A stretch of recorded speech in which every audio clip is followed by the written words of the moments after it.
Okay, cool. So let's just go ahead and get started. I'm just going to start off by asking, you are a specialist as part of our specialist technology team, and sometimes folks have a very specific specialty that they work in. We've talked with people that are security specialists, who are AI specialists, but maybe go ahead and tell me a little bit about what do you consider yourself your specialty, and what do you specialize in on the specialist technology team? So let me tell you a little bit about my background. So my undergrad is software engineering, and I have worked as a software developer for a couple of years, and then got my MBA, and my PhD is in business. Within business, there's a discipline called computer information systems, where you have a mix of CS and business. So that's where I stand. I have a background in both business and software engineering, and I would say my expertise is translating business requirements, business problems into technical solutions, particularly using AI. So that's where I am right now, focused on. Yeah, that's what I was gonna say. That's a special power in and of itself, to be able to speak both technical and business, and then translate when those lines of communication start to break down. That's very cool. I've had a little bit of a chance to do kind of exercise some of those muscles too. I was a developer for a long time, but then also got to start my own kind of small little digital agency, and worked with a number of people. Had to go win business and talk to clients, and so I know how challenging, and that's a fine balance to be able to do that. So that is a specialty in its own. But you're here to talk a little bit today about agentic AI, and maybe from your perspective, let's go a little bit deeper into agentic AI. What does that mean to you? I know we've heard definitions all over from different people in varying places. What are we talking about today? Sure. So agents to me are autonomous entities that can make decisions on their own based on user input. They have access to tools. They can make decisions about when to use each tool.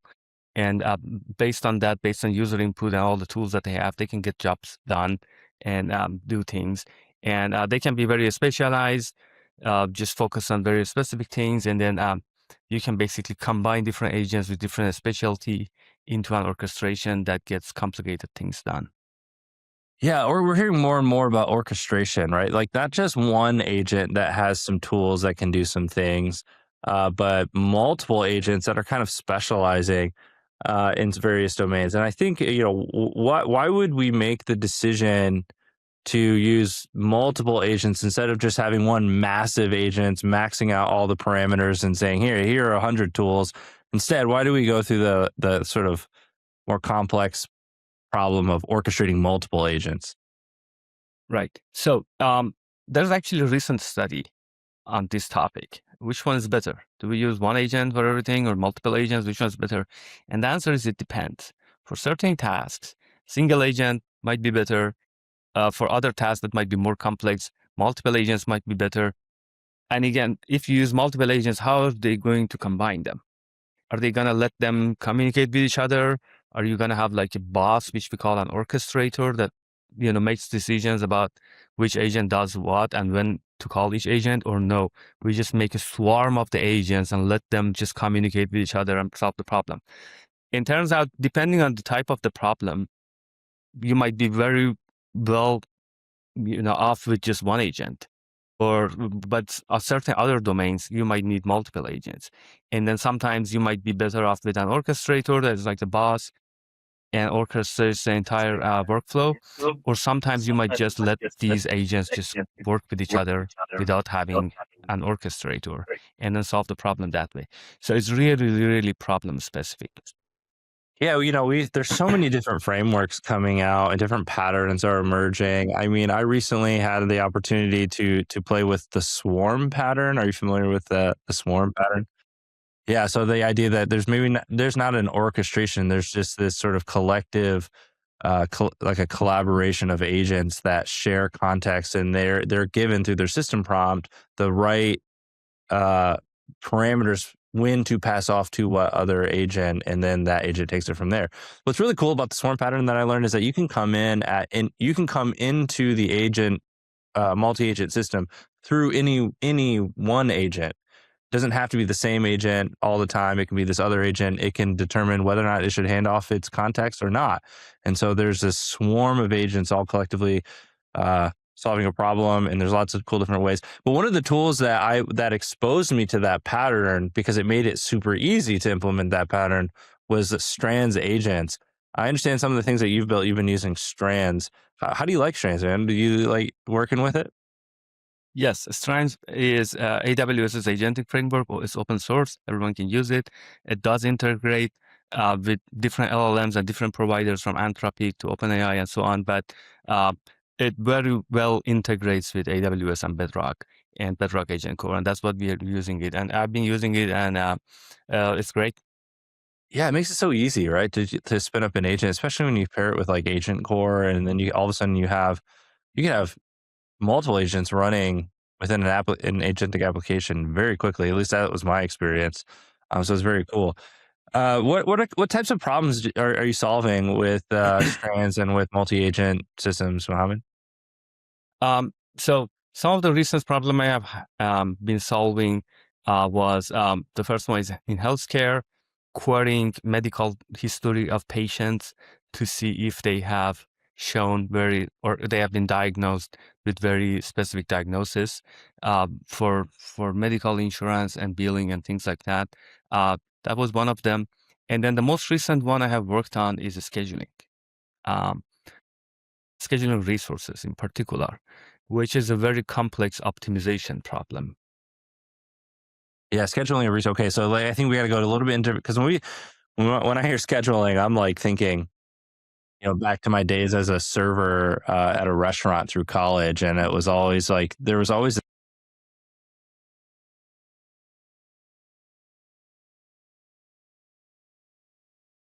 like steal other people's shifts and make more, depending on what bill you had due that month or that week, you might have to pick up some extra shifts. So scheduling, that's what I always think. But you're not necessarily talking about that, although you might be. You're talking about scheduling of resources. What type of resources are we talking about? What kind of company or industries use resource scheduling? So this prototype was particularly done for media and entertainment industry, but you can expand it in other industries as well. So in this case, say you want to do a production. You want to do a movie production or TV show production, right? You're gonna need to be able to book resources for an extended period of several days or even month, right? You're gonna need a director. You're gonna need a bunch of actors, camera operators, cameras, sound instruments, all those things, right? And then you have a huge pool of thousands of resources that you want to select from, but not all of the resources are always available, right? Some of them are already booked for other projects. So you want to be able to tap into that resource pool, see what's available, what's not available, and create a feasible schedule, right? So that's your baseline. You want to be able to book the resources that you want to be able to book, but that's not all, right? There's some optimization involved. There's some schedules that are better than others. For example, you want to have the same people every day, right? You don't want to have a different director every day or different actors every day, right? You want to be able to use the same people every day as much as possible. So that's one kind of optimization you want to do, right? You want to have continuity of resources. Another type of optimization you want to do is to avoid using overqualified resources. So yes, there's that camera that can operate underwater, but do you need that? If you don't need it, you try to avoid using that camera as much as possible and let it be available to other projects that might need an underwater camera, right? So you want to avoid overqualifications. If you have like some sort of cost associated with each resource in your database, you might try to minimize your cost and so on. So this way, this turns into an scheduling an optimization problem where you have thousands or hundreds of thousands of decision variables, depending on how many resources you're booking and how granular you're doing your booking. So you might be doing 30-minute intervals. And then if you do an 8-hour day, that's 16 decision variables per day per resource. So it's a lot more than just finding something that is available. It's an optimization problem. It's very complex. Yeah, I like that. This concept of variables that can have different weight and different ordering and different importance for how you optimize. I always think whenever we talk about optimization of scheduling or resource scheduling, I always think construction. I'm currently remodeling my basement, so maybe that's where my brain is stuck in construction. But I'm talking like big construction. You're building a skyscraper, you're going to need bulldozers and cranes and foremen and people who specialize in certain maybe certain architectural practices or building techniques, and how do you make, and then you've got a time limit. You got to get this thing done. You're breaking ground at a certain time. It needs to be complete by this phase, and we all know that construction overruns and overages can cause headaches and cost overruns. So the idea that you could optimize fairly efficiently those resources so that you know that you have the right thing in the right time, and not, like you said, overqualified, but just the right amount of resources, makes a lot of sense. How's that typically done? Like So before typically, we get into like the AI yeah, aspect of it, I know that's what we're kind of teasing here, but like obviously that was being done before. People were still making TV shows and they still had resources, or in the media space, they were still building buildings. What do people have to do? right. So if you're a data scientist, you can obviously write code to solve this optimization problem. You write the code, and there are solver engines that can solve your optimization problem, see if it's feasible, not feasible. If it's feasible, it gives you a feasible solution. But people who are in media entertainment usually don't have those skills, right? So you have someone, a producer, someone like that, that wants to build the schedule, and they don't have the programming schedule. So what they usually do, there is a software, they have to go inside the software and manually look who is available for that period and check, Mm-hmm. right? So it's a very time-consuming process to do that. And obviously, you can't really say, I found the optimal solution this way, right? You're just doing try and error, and then you might say, okay, it's good enough. But it won't, You it will just gotta never be get the something. optimum Yeah. solution. Yeah. Yeah, that is so true. I've used some of that software. When we were running software gigs, we'd have to resource, when a client would sign a scope of work, we'd have to make sure that we had the right technical skill sets a part of the team, that they had availability, that they weren't overwhelmed with other work. And we were always asked as developers to put in, it relied on people to, like, one, put in those skill sets, make sure that they were up to date as they evolved, and two, make sure you're evolving your availability, that you're, so there's a lot of manual input from the resource itself, in this case people, but then also somebody in the background making sure, okay, like you said, check, okay, there's this gap, and inevitably I can imagine I already know the problems that ran in for us. One, hygiene was never really all that great for some of these things, and two, even if you think you had a good plan, there was always a wrench at the last minute for some reason. um, okay, so like there were products that did this, there was software that did this, but maybe that software wasn't available to everybody, or B, even if there was software, it still required somebody going in there and managing a lot of the data. Yeah, as far as I know, some of these, big studios, they spend tens of thousands of hours per year on this. And then another interesting thing is, it's not just finding a feasible solution that has, like, is the optimum. Sometimes you have some legal constraints. So, for example, I've heard in some European countries, you can legally request that you don't want to work with a specific person. I don't want to work with this person. And then that's another constraint that you have to take into account when you're doing your scheduling. So it can become really, really complex. I can imagine. Now you're not just talking about like kind of hard constraints. You're talking about like softer, maybe harder to define preferential constraints. And these things can kind of be, hard to calculate or quantify. Like, how do you start to quantify preferential Right. constraints? Um, Right. So some of them are hard constraints. You want a feasible schedule. You want people with certain skills. These two people should not be scheduled together. And then you have the soft constraints, right? Maintain the same resources every day as much as possible. Don't use the work qualified resources and so on. yeah, it makes a lot of sense. So this seems like a problem that is ripe for some sort of automation, and surely there were maybe traditional machine learning techniques that enabled some of that optimization, linear regression models that could probably optimize for timelines or something like that. But that wouldn't be using the most recently available tools and make it as cool. You said this is something you worked on recently using Strands and Agentic AI. How did you go about solving this with agents? So what we do here is a solution that empowers you to just describe the resources you need in natural language. And our agents write the code based on the requirements that describe. Write the code, pass it to an optimization solver, solve it if feasible, good. It gives you a schedule. If it's not feasible, tells you it's not feasible, and then it tells you why. What do you not have enough of?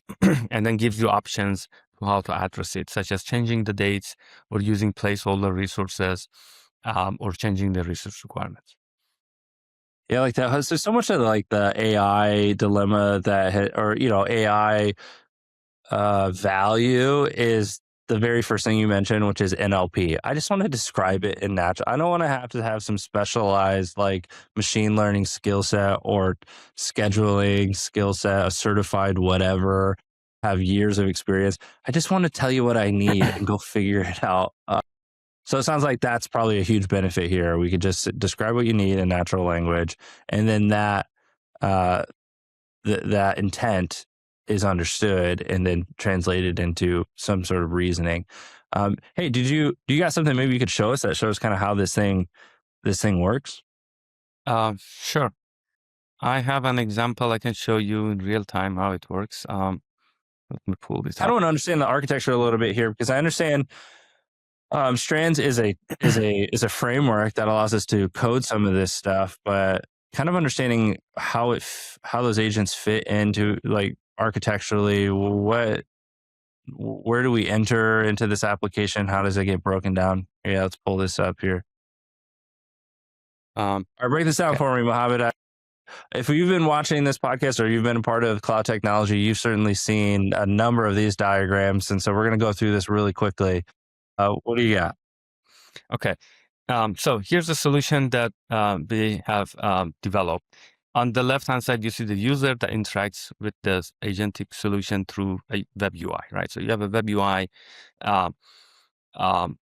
static web interface that is on S3, which is our storage service. We use Amazon Cognito for authentication of users, and then it is served through CloudFront, which is our CDN. Mm-hmm. So sort of your on the left, the UI. Web app server on AWS. Sorry, can you repeat again? Is it like on the left side of this is sort of a classic approach to serving a web application on AWS. Yeah, that's correct. Yeah. That's correct. And then on the right-hand side, you see the agentic framework. Now, I'm going to start with the very right-hand side, which is the resource retrieval MCP server. So our resources are in a database. You have a list of resources in the database. You have their schedule, their availability, and all those things are in the database. So our agents need to be able to interact with that database. But then you, at the same time, you want to decouple the database from your agentic orchestration. So what we did, we created an MCP server that basically has tools that allow our agents to interact with the database. So agents are not dependent on a certain database structure, right? So we have decoupled that. If someone have their own database structure, fine. All they have to do is they have to rewrite that MCP server and those tools, right? And the agentic structure is reusable for every other, company and application. So MCP server just has the tools. I kind of want to pause on that MCP server a little bit because I think the fidelity of the tools or the purpose of the tools, I'm still kind of wrapped on how like effective tool design, right? And you said you've abstracted or you've decoupled the database from the tooling. Are those tools just like, help me understand how you went about like defining what tools should be available? I mean, we're all familiar with MCP by now. At least I hope people are familiar with MCP. If you're not, go read about MCP. But I would assume that many people listening to this are familiar with the purpose of MCP. But when you're actually developing an MCP server and you have to decide what tools to create or what tools you're exposing, I think that's a lot easier if you already have an API. Like if I already have an API, I'm just going to wrap an MCP server. So now it's compliant and it can talk, my agent has access to a pre-existing API through this proxied MCP protocol. But when I'm writing tools from scratch, how do you go about doing that, Mohammed? Like what do you mean by decoupling? So decoupling is you don't want your agents to depend on a specific database structure, right? Because this solution usually integrates with an existing solution or database or API, right? Yeah. And we didn't want it to depend on a specific structure. So we wanted to decouple that. And then that I middle see, I layer, see. which So is the you're MCP saying you can server. put the tools right into the agent, and those can be like kind of hard coded to your database structure. And you're saying you don't want to do that because the agent should stand alone. So you're going to create this MCP server that can be swapped out for other MCP servers for your database. Exactly. So Got it. you can swap it out. It can connect to database. It can connect to APIs that we already have, or whatever allows you to access that data. That is, what resources you have, what does their availability look like, and so on. Yeah, that makes sense. So yeah, so it's not so much about how you design them. So maybe the MCP server already exists. Like, hey, there's, everybody's releasing some kind of MCP server for their particular suite or software. What about text to SQL? Would that be an effective like middleware between the agent and the? It's like I don't have an MCP server for my database, but could I write some sort of text to SQL agent that serves as like, hey, when I ask a question, it knows how to just write the SQL to query the database for that thing?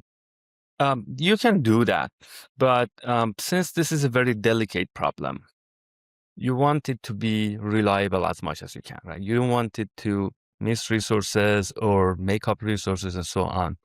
So you want to be very careful when you do that. And if you have API in place already, fine. If you don't, better to write your own SQL rather than having an agent generate that each time. That wouldn't be very efficient and then reliable. That's a really good point, Mohammed. For anybody who's actually implemented a text to SQL, you start to very quickly realize that getting it to create the right SQL can be, it certainly is an amazing capability, and and if your database structures are relatively simple, I'm sure it could do perfectly fine. But as you get into more complex relational databases or even graph databases, you have to provide so much context to the agent in order for it to write an accurate, accurate query.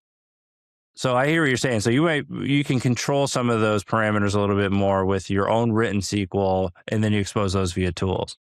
Yeah, if it's something you're going to use thousands of times per year, it's worth putting in time and effort to write your own reliable, optimal queries and use it in your MCP server rather than regenerate them every time. Yeah, and hey, if you come from where I come from, I work for a parts company, and we had so many stored procedures to retrieve data, to ask questions of the data. I mean, it was, and I know there are a lot of customers out there still who are operating on the backs of like sprocs all over the place.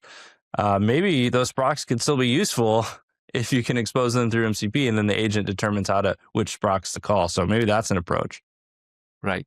Yeah. So in this case, yes, the agent decides which one to use. Actually, we don't have too many tools here. There's just 5, which is basically just retrieving different types of equipment, different type of people, retrieving their availability. And then at the end, it can also save the results back to the database. Okay, cool. So it's this two-way communication, read write back to the database through these tools. Okay, but that's sort of the tooling layer. That's how the agent gets its context. It knows how to query the database. What about the agents themselves? I see a lot of different Strands icons there. Yes. So all of these are, as you see, hosted in our service called Bedrock Agent Core Runtime, which is our agentic service. Basically allows you to host agents, have session memory, API gateway access tools, and so on. Now, the agentic architecture is basically 5 agents that have specific resources. The entry point is the formulator, and formulator's job is basically translate the natural language into a structured format, which can be used by other agents to do the job. So formulator is gonna look at the prompt, and then based on the prompt, look up the database and retrieve the resources that match that prompt. So when you say camera, what's the camera?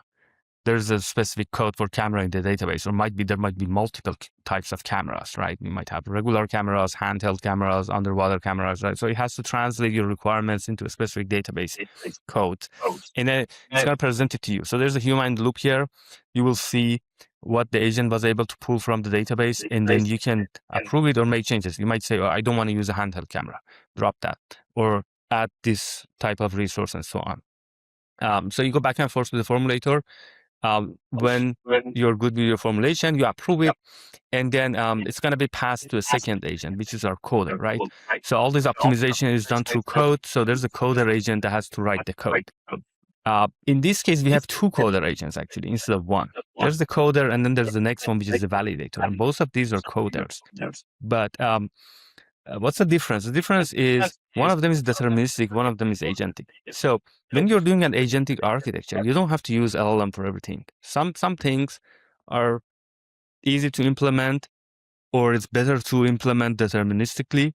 Then that's the way to go, right? You don't have to use LLM for everything. So the first coder is a deterministic coder. Doesn't use an LLM, is hard-coded Python statements that generate our optimization code, which is in a language called Minisync. So our coder looks at the JSON that the formulator generates. Based on that, it says, okay, I need one of these, two of that. Basic scheduling, it can do the basic scheduling, right? So generates most of the code, pulls all the resource availabilities, who is available when, I need two of this, three of that. I want to minimize overqualification. I want to have the same resources every day as much as possible, and so on. But the thing is, we can't foresee everything, right? Everyone might have their own very specific constraints that we haven't accounted for. So once the deterministic coder is done, it passes the execution to an agentic coder, which is the validator. Validator is going to look at the formulation, look at the code generated by the coder, and then if there are any gaps, it's going to modify that. So this is an LLM, comes in, looks at the code, says, hey, maybe we missed this or missed that, we didn't implement this, implement that, and it's going to fix those. Once we are done with the validator, then we pass the code to a solver agent, which is another deterministic node. So this one is deterministic. It's a solver engine. You can use different solvers. So this allows you to choose your own solver. The one we use by default is OR tool CPSAT. We send the Minisync code to CPSAT, and then CPSAT runs it and tries to find the optimal schedule. If there's an optimal solution, it generates a solution, generates a schedule for you. If not, it will try to figure out what you do not have enough of. So which one of these constraints that you have causes the model to fail? And then it's going to generate some information for you to be able to make a decision how to fix it. And then once solver is done, it's going to pass it to an interpreter, which interprets the results. If there's an optimal schedule, fine. It's going to display to you, generate an Excel file, save it to a database. If not, it's going to interact with you on how to fix this. And it will tell you, you don't have enough cameras, you don't have enough camera operators. You can change the dates, you can change the requirements, or you can use placeholders. So another option we have here is to use placeholders that for resources we don't have enough of. And then the agents try to minimize use of placeholder resources. But if we have to use them, we will use them to avoid an infeasible schedule. And then, so when it comes to interpreter, if there's a schedule, you have the option to approve it, or you have the option to do what if analysis and change the requirements and restart the process back from the formulator. Yeah, I mean, that sounds like a lot. You know, Mohammad, I think it's very clever the way that you've designed the agents to work collaboratively with each other. And then you're kind of walking through this workflow, this phased approach, and then there's this human in loop, and then you're kind of iterating until you resolve. One of the things I really like is the first part, which I'm starting to implement a lot, which is this kind of like planning mode. Like, let's come up with a plan together. Before you go off and write any code, let's kind of make sure I understand the fullness of the requirements that you're asking me for. And so there's an agent to do that and clarify, because it knows what it needs to effectively go and execute. So that's one aspect that I've been starting to implement a lot of. Hey, I need to develop this system. Okay, let's work through the requirements. It's almost like spec-driven agentic AI. Then there's the other agents that you're collaborating with. When you sit down to solve a problem like this, how do you start to where do you start to break down what agents you're going to need? Do you just sort of, it's just like you're solving a software problem and you're thinking, okay, what what components of a software problem would I need to have? Then how do I delegate that to an agent? Or do you start like really big and then find opportunities to split it off? Gosh, and I'm gonna add one more thing to that. You said not everything needs to be an LLM. How do you know? Like, when do you know which to, to make that determination? Sure. So here we use a graph orchestration. So as you know, there are different types of orchestration for multi-agent systems, right? You can use an orchestrator agent or use Swarm. Here we use graph because we want to have a lot of control over the process, because this is a very delicate problem. You don't want the LLM to make up resources or make silly mistakes, right? So it's very delicate. So we use graph orchestration because it allows us a very rigid control over the execution of the workflow, right? So it goes from formulator to coder. You can't skip coder, right? Or jump to another one. Or if you have an orchestrator, maybe the orchestrator decides to do some things on its own, right? Rather than using the spatialized agents. So we don't use an orchestrator.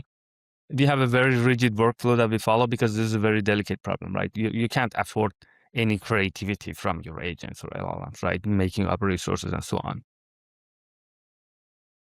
So, but in this case, so when you look at optimization problems in general, actually, these are the steps to do an optimization. You first formulate it, right? So it's like the standard optimization. You have to formulate it, right? Write your decision, but decide what your decision variables are, decide what your constraints are, design your objective function, right? So that's the formulation step. And here we have a formulator that kind of simulates that. It doesn't exactly do that, but so first you formulate, and then you code it, and then you solve it, right? So those are basically 3 steps. But here we have 5 of them, right? Because we need more than just those 3. Because when it comes to coding, one coder wouldn't do it, right? You need 2. And the reason we use 2 is like, we don't want the LLM to tell me who is available, who is not available. First of all, it may be very, very inefficient. You might have thousands of resources. You're looking at 30-minute intervals, right? It's huge.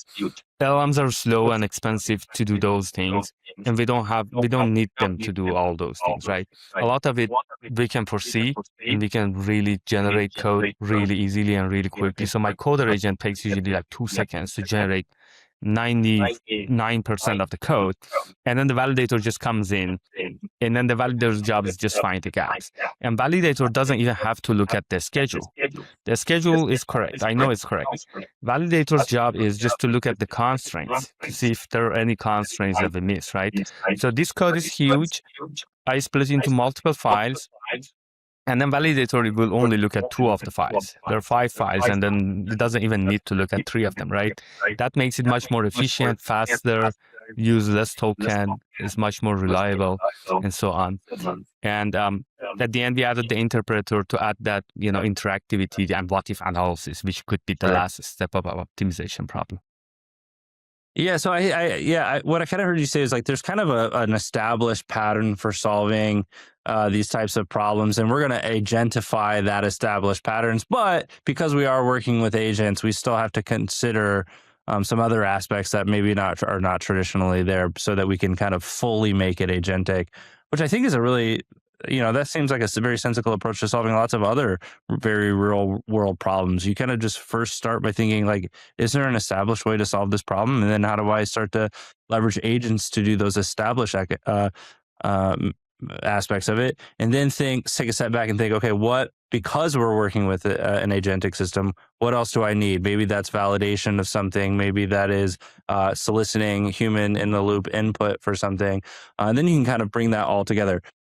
And I think as you start to solve that problem, you'll find opportunities to optimize the agent itself. Oh, okay, well, maybe this context can kind of exist in this agent over here, or maybe it doesn't need to be an LLM at all. It can be, like you said, something a little bit more deterministic.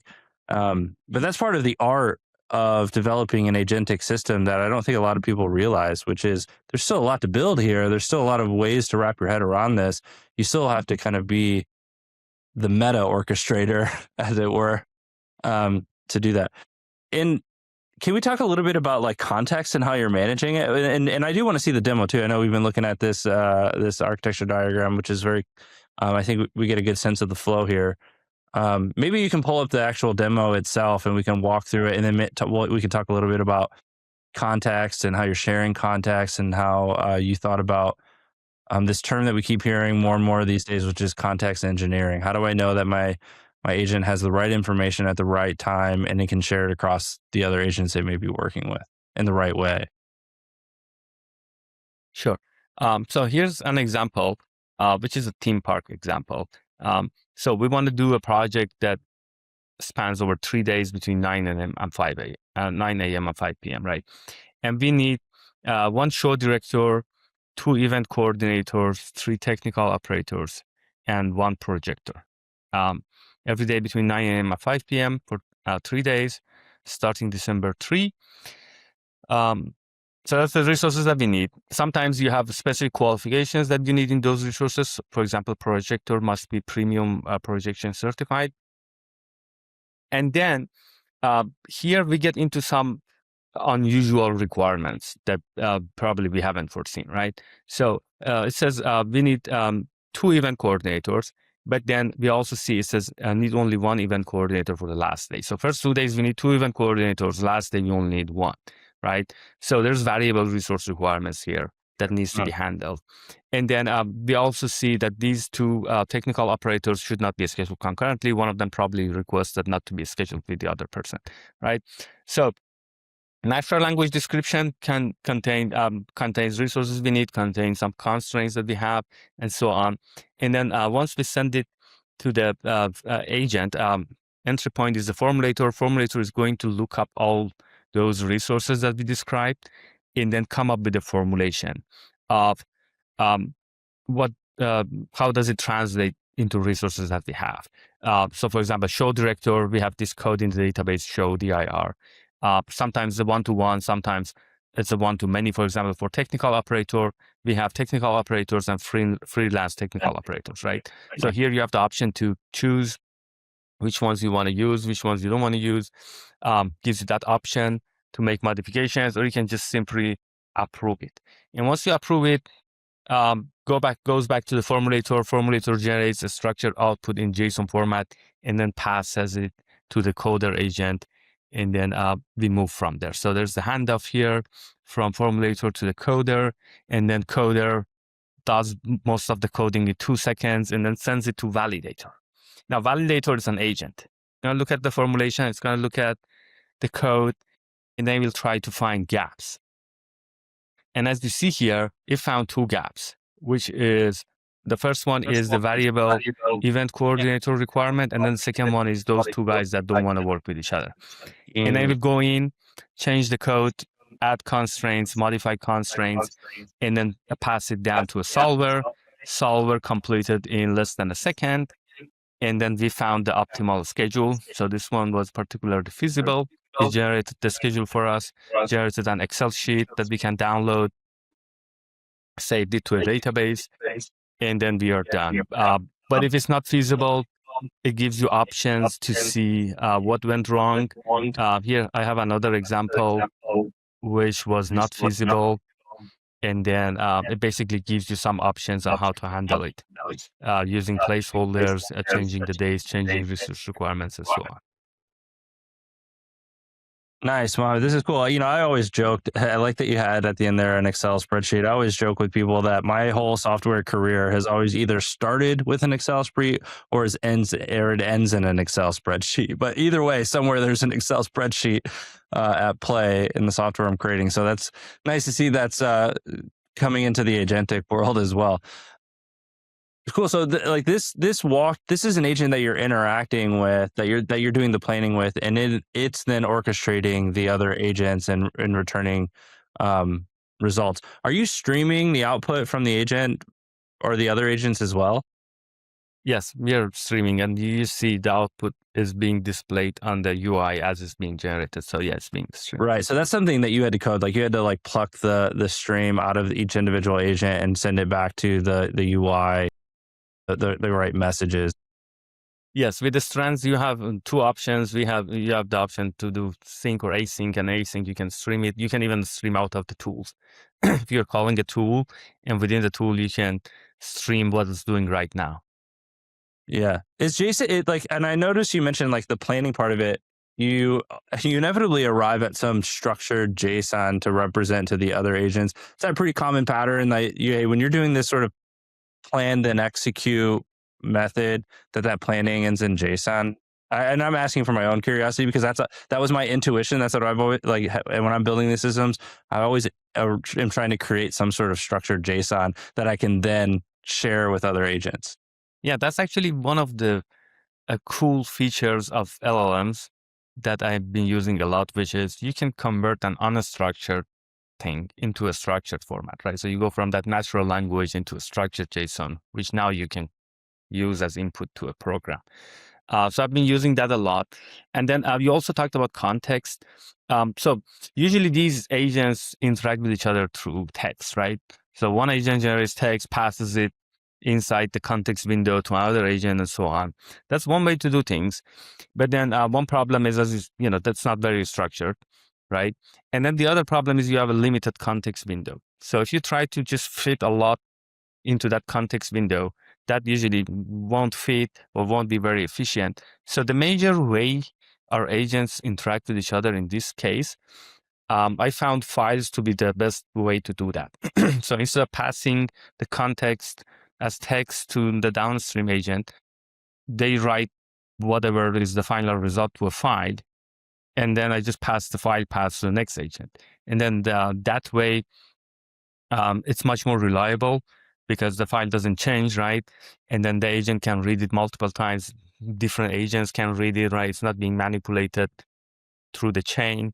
And then I can even say, oh, you don't need to read the whole thing.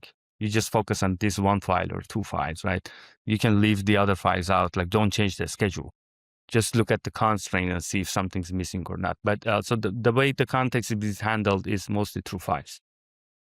That makes a lot of sense. Like you would have this sort of persistent memory mechanism where you're just sort of saving or persisting files, and that kind of acts as this brokered or pseudo memory layer, which kind of makes me think like, you're using Agent Core runtime to host the agent. What other services of Agent Core are you using to support this? Are you using like things like memory and gateway and? Yes, we are using memory to basically keep track of user prompts. You do what if analysis. You have the beginning thing where you go back and forth with the formulator. So all of those are stored to memory. Session, sort of the session memory. The session memory, yes. Yeah. So we use that. Now there is also the API gateway. We haven't used it in this case, but yeah, it would be a very good choice. If you want to share your MCP tools with other agentic solutions that you're developing, you can just put it on Agent Core gateway, and then that way you can share it with other agents that you have. So that would be another useful part of Agent Core that you can use here. Are you using the code interpreter at all to do the formulation problems? The code interpreter is just usually general programming language. In this case, we have very specific, optimization code and optimization solvers. So we use some images that already come with those solvers and tools. But we are basically running the code, but it's not the tool, the code interpreter. Got it. Cool. Mohammad, anything that you learned in developing this or in developing systems like this that maybe would help somebody else kind of get started with this or break down or overcome some sort of challenge that they might be having? Like I'm always fascinating in this new world of agentic developer, like agentifying systems. It's honestly really fun. It's one of the, when I started my career as a developer, there were any coding problem kept me up at night because I wanted to just get it solved. And I could not sleep until I had it solved. I would always go to bed and think, I didn't try that thing. I'm going to get up and go try it. And I'd spend up before you know, it's 4:00 in the morning and I hadn't slept anything.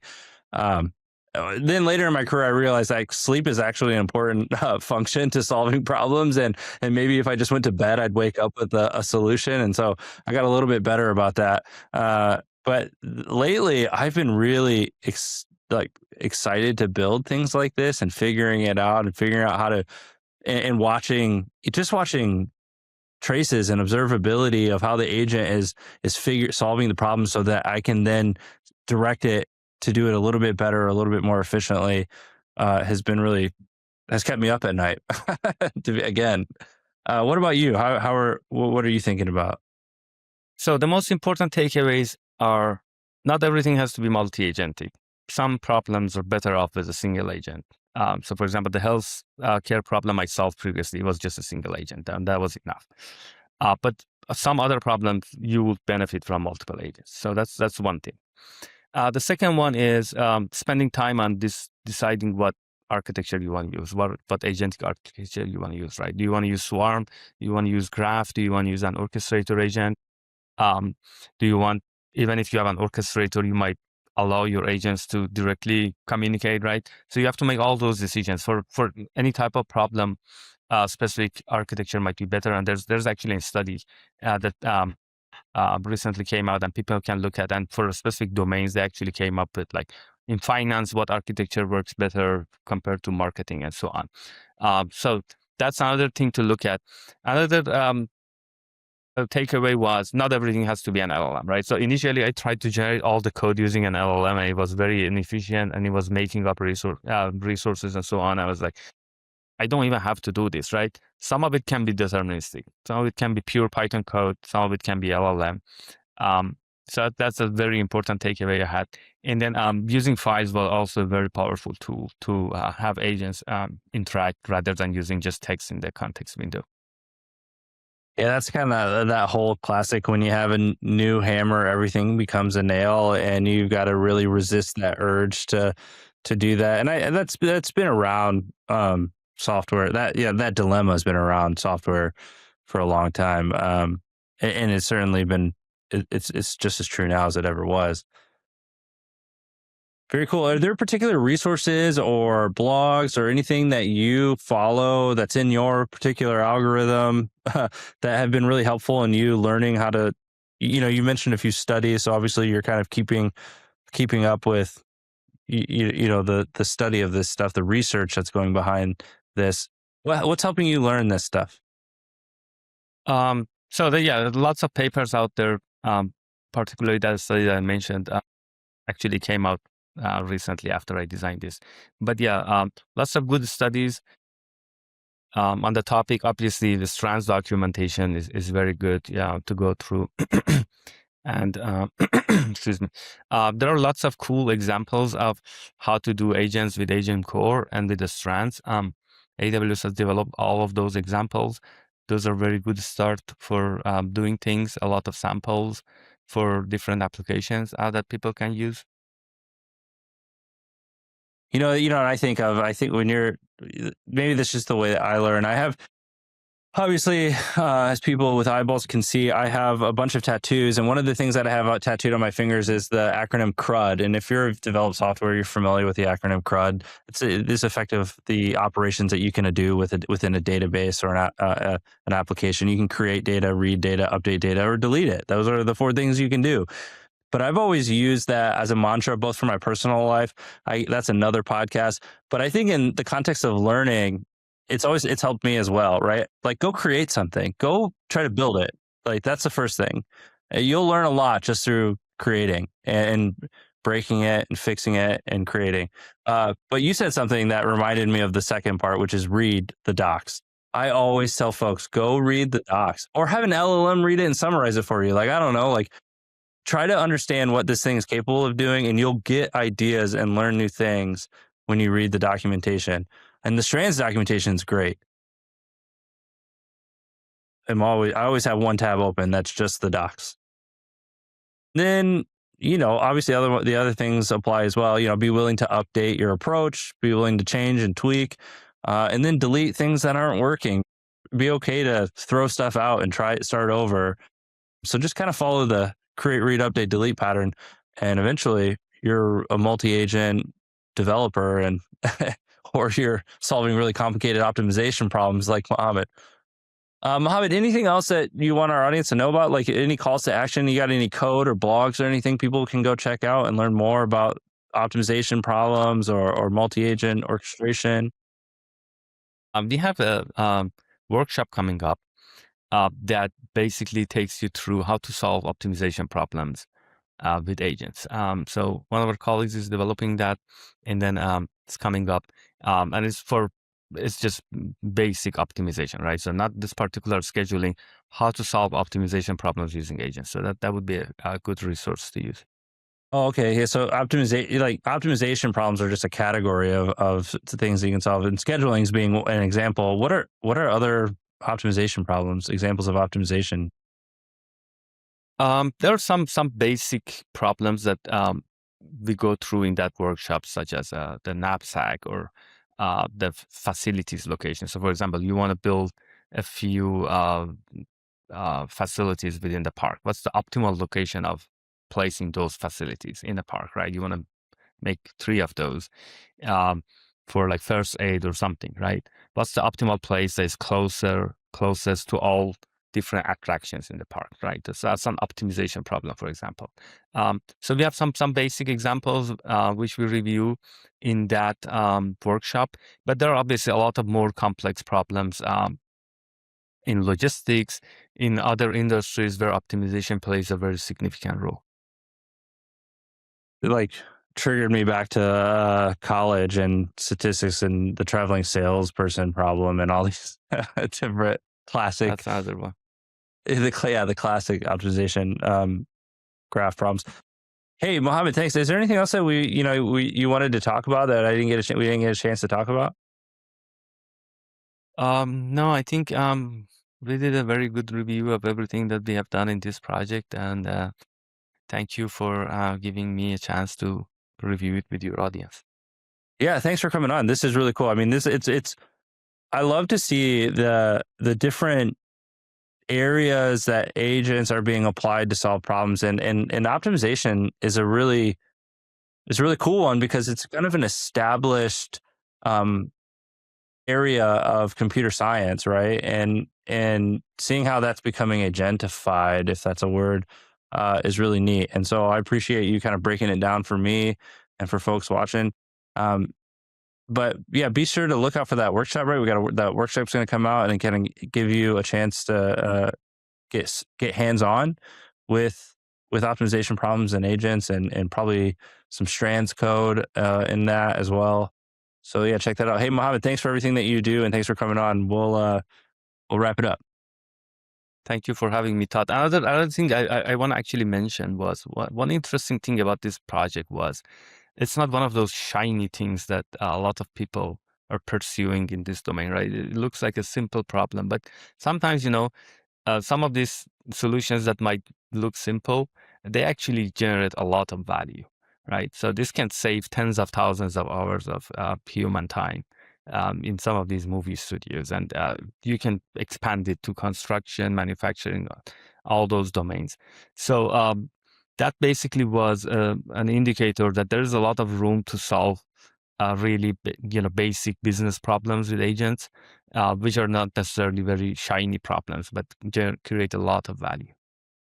Yeah, I like that. It doesn't need to be like a robot doing Yes, backflips and stuff, yes, but it could be the small things, and that kind of aligns to this thing we talk a lot about here at AWS and Amazon generally, which is invent and simplify. And sometimes it's those simple solutions that have broad applicability, and can, like you said, save thousands of hours or make it something that used to be hard really easy. So yeah, that's a really good point. Thanks, Mohammed. thanks for having me, Todd. All right, take care. Hey everybody, thanks for watching, and a very special thanks to our guests for joining. Hey, if you want to stay in the know on what specialists at AWS are doing, make sure you grab a Builder ID if you haven't already, and join our space on Builder Center, where we'll be posting almost all of our content exclusively. We'll also have show announcements on X, LinkedIn, and YouTube, and we'd love to hear what you think and what you're working on. Until then, I'm Farmer Todd, and I'll see you out in the field.